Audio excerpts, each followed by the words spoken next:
আপনি কি কখনো ভেবে দেখেছেন হিন্দু ধর্মের সমস্ত ধর্মগ্রন্থে বলা হয়েছে আত্মা অমর, আত্মার কোনো মরণ নেই।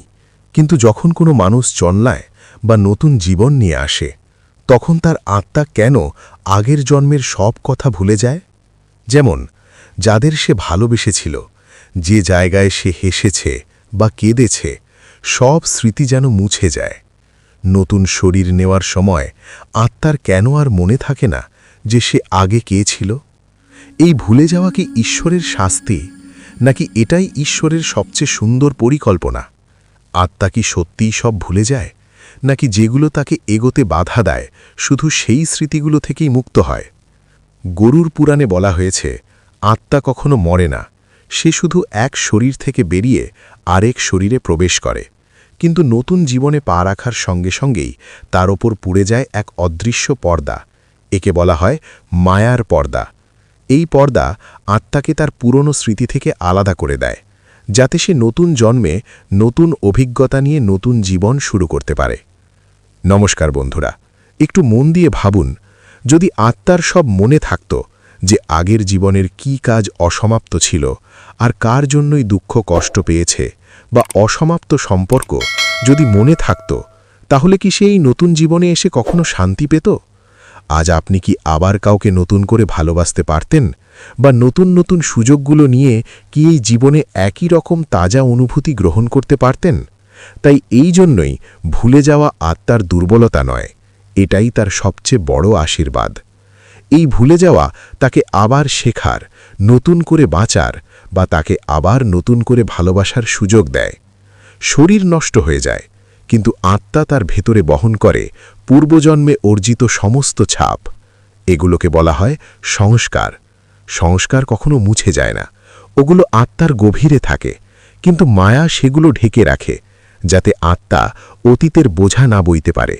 বিজ্ঞানও বলে নতুন জীবন শুরু হলে মস্তিষ্কের কোষগুলো একদম নতুন হয়, কোনো পুরনো তথ্য সেখানে থাকে না। কিন্তু আত্মা যে চেতনার রূপ, তার ভেতরে পুরনো অভিজ্ঞতা শক্তি হয়ে জমা থাকে। সে জানে, কিন্তু মনে করে না। ভুলে যাওয়া আসলে আত্মার চিকিৎসা। প্রকৃতি এমন একটা ব্যবস্থা করেছে যাতে প্রতিটি আত্মা নতুন স্বরূপ পায়। যেমন বৃষ্টির পর মাটিতে কাদা জমে, কিন্তু সূর্য উঠলে সেই মাটি আবার শুকিয়ে সবুজ হয়ে ওঠে। ঠিক তেমনি মৃত্যুর পর আত্মা পুরনো ভার ঝেড়ে ফেলে আবার নতুন জীবনের আলোয় ফুটে ওঠে। ব্রহ্মবৈবর্ত পুরাণে বলা আছে, ভুলে যাওয়াই আত্মাকে রক্ষা করে, কারণ সব মনে থাকলে সে কখনো কর্মের বন্ধন থেকে মুক্ত হতে পারবে না। সে প্রতি জন্মে একই দুঃখ, একই রাগ, একই অসম্পূর্ণ ইচ্ছা বয়ে বেড়াবে। তখন না সে মোক্ষ পাবে, না পাবে আত্মিক শান্তি। শাস্ত্রে বলা আছে, মৃত্যুর ঠিক পরেই আত্মার সব মনে থাকে। সে জানে সে কে ছিল, কি করেছে, কার সঙ্গে জুড়ে ছিল, আর কার থেকে ছিঁড়ে গিয়েছিল। কিন্তু নতুন শরীর নেওয়ার প্রস্তুতির সময় মায়ার আবরণ ধীরে ধীরে নেমে আসে। সেই আবরণ আলোর মতো ছড়িয়ে পড়ে, ফলে জীবনের সব অভিজ্ঞতা গভীর ঘুমে চলে যায়। স্মৃতি মুছে যায় না, শুধু শান্ত হয়ে যায়। নতুন জন্মে আত্মা তার কর্ম অনুযায়ী কিছু সংস্কার নিয়ে আসে। সেগুলো তার স্বভাব, চিন্তা ও প্রবৃত্তিতে দেখা যায়। এই জন্যই দেখা যায় কোনো শিশু জন্ম থেকেই খুব শান্ত, আবার কেউ অসাধারণ জ্ঞান বা করুণা নিয়ে আসে। এগুলো এক জন্মের ফল নয়, এগুলো আত্মার জমানো সংস্কার। কিন্তু আত্মাকে স্মৃতি রাখার অনুমতি দেওয়া হয় না, কারণ আত্মাকে প্রতি জন্মে নতুন গল্প লিখতে হয়। সব মনে থাকলে সে নতুন জীবনে বাঁচতেই পারত না। এই জন্যই ঈশ্বর প্রতিটি আত্মাকে দেন ভুলে যাওয়ার আশীর্বাদ। শাস্ত্রে আরও বলা হয়েছে, মৃত্যুর পর আত্মা 3টি অবস্থার মধ্য দিয়ে যায়। প্রথম অবস্থা, যখন আত্মা শরীর থেকে আলাদা হয়। এই সময় সে তার চারপাশের সব কিছু দেখতে পায়। পরিবারের কান্না, নিজের দেহের শ্মশান যাত্রা, সবই সে দেখে। সে চিৎকার করে, কথা বলতে চায়, কিন্তু কেউ তাকে দেখতে পায় না বা তার কথা শুনতে পায় না। এখান থেকেই শুরু হয় তার সবচেয়ে বড় বিভ্রান্তি। ধীরে ধীরে আত্মা বুঝতে পারে এই শরীর আর তার নয়। তখনই শুরু হয় দ্বিতীয় অবস্থা, নিজের কর্মের মুখোমুখি হওয়া। এই সময় আত্মা প্রতিটি কর্ম এক এক করে অনুভব করে। কাউকে দেওয়া কষ্ট, কারো চোখে দেওয়া আনন্দ সব জীবন্ত ছবির মতো সামনে ভেসে ওঠে। সে সব বোঝে যে তার কর্মই তার পরবর্তী পথ ঠিক করবে।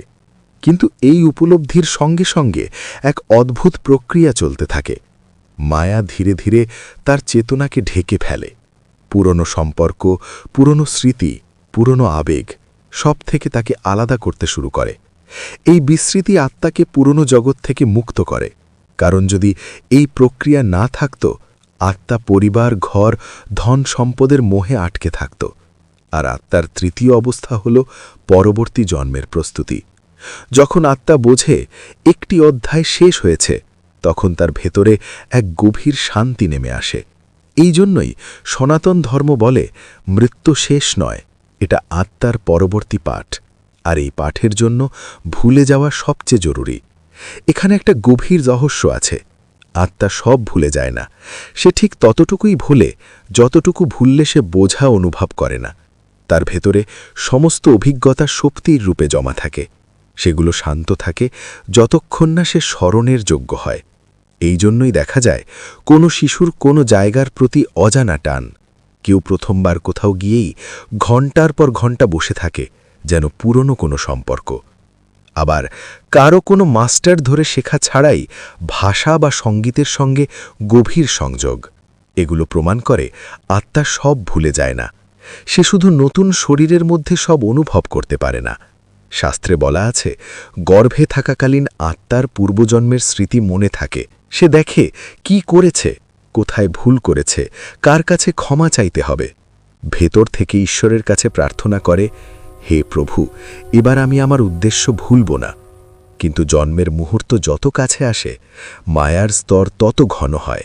সেই স্মৃতি ধীরে ধীরে ঢেকে যায়। এই বিস্মৃতি কোনো অভিশাপ নয়, এটা আশীর্বাদ। কারণ সব মনে থাকলে আত্মা জন্মের আগেই অতীতে আটকে যেত। শিব পুরাণে বলা আছে, মায়াই আত্মার মা। ভুলে যাওয়ার মাধ্যমেই সে আত্মাকে নতুন জন্ম দেয়। যেমন বীজ মাটির মধ্যে অন্ধকারে ঢুকে নতুন অঙ্কুর গজায়, ঠিক তেমনি আত্মা বিস্মৃতির অন্ধকারে নতুন জীবন ফুটিয়ে তোলে। সব জন্মের সব স্মৃতি যদি মনে থাকত, তাহলে আত্মা কখনো নতুন হতে পারত না, আর নতুন না হলে নিজের আসল রূপে পৌঁছতে পারত না। এই জন্যই ঈশ্বর নিয়ম করেছেন, নতুন জন্মে স্মৃতি নয়, শুধু সংস্কার থাকবে, অর্থাৎ শিক্ষা থাকবে, কিন্তু গল্প থাকবে না। এই কারণেই কেউ জন্ম থেকেই জ্ঞানী, কেউ দয়ালু, কেউ অস্থির, কেউ গভীর ভক্ত। এসব শরীরের বৈশিষ্ট্য নয়, এসব আত্মার পুরনো শক্তির প্রতিধ্বনি। কখনো কারো সঙ্গে অকারণ গভীর সম্পর্ক হয়, কখনো অকারণ বিরোধ। এগুলো পুরনো বন্ধনের ছায়া। ভুলে যাওয়া আত্মাকে সুযোগ দেয় এই সম্পর্কগুলো নতুন করে বোঝার। সব মনে থাকলে পুরনো আবেগে সে আটকে যেত। এই জন্যই প্রথম দেখায় মনে হয় বহুদিনের চেনা। আত্মা স্মৃতি ছাড়াই নিজের কম্পন চিনে নেয়। প্রতিটি আত্মার একটি উদ্দেশ্য থাকে, কিন্তু সে মনে রাখে না। জীবনের ঘটনা, সংগ্রাম, ভালোবাসা আর ব্যথার মধ্য দিয়ে সে ধীরে ধীরে সেই উদ্দেশ্য খুঁজে পায়। এই খোঁজই তার সবচেয়ে বড় সাধনা। গীতায় ভগবান শ্রীকৃষ্ণ বলেছেন, যা চলে গেছে তাকে ভুলে যাও, কারণ সেটাই তোমাকে জন্মের বন্ধনে রাখে। বিস্মৃতি বন্ধন থেকে মুক্ত করে, স্মৃতি বারবার পুরনো জায়গায় টেনে নিয়ে যায়। এই জন্যই বলা হয়, ভুলে যাওয়া মুক্তির দরজা। যখন কোনো আত্মা এটা বুঝে ফেলে, মৃত্যুর ভয় নিজে থেকেই চলে যায়। সে জানে কিছুই হারায় না, সব অভিজ্ঞতা শক্তি হয়ে ভেতরে বেঁচে থাকে। মৃত্যু তখন আর অন্ধকার নয়, এটা আলোর দিকে যাওয়ার দরজা। জীবন আর মৃত্যু একই যাত্রার দুটো স্টেশন। যে মৃত্যু বুঝল, সে জীবন বুঝল। এই বোধ হেলে মানুষ প্রতিটি মুহূর্ত খোলা হৃদয় বাঁচতে শেখে, কারণ সে জানে না দুঃখ স্থায়ী, না সুখ, না ব্যর্থতা, না গৌরব। সবই অভিজ্ঞতা, সবই আত্মার পাঠ। এই জন্যই ভুলে যাওয়া শাস্তি নয়, এটা আত্মার সবচেয়ে বড় কৃপা। ভুলে যাওয়ার পরই সত্যিকারের স্মরণ শুরু হয়। আজ এই পর্যন্ত। ভিডিওটি ভালো লাগলে একটি লাইক দিন এবং প্রাচীন স্টোরি চ্যানেলটি সাবস্ক্রাইব করে আপনার বন্ধুদের সঙ্গে শেয়ার করুন।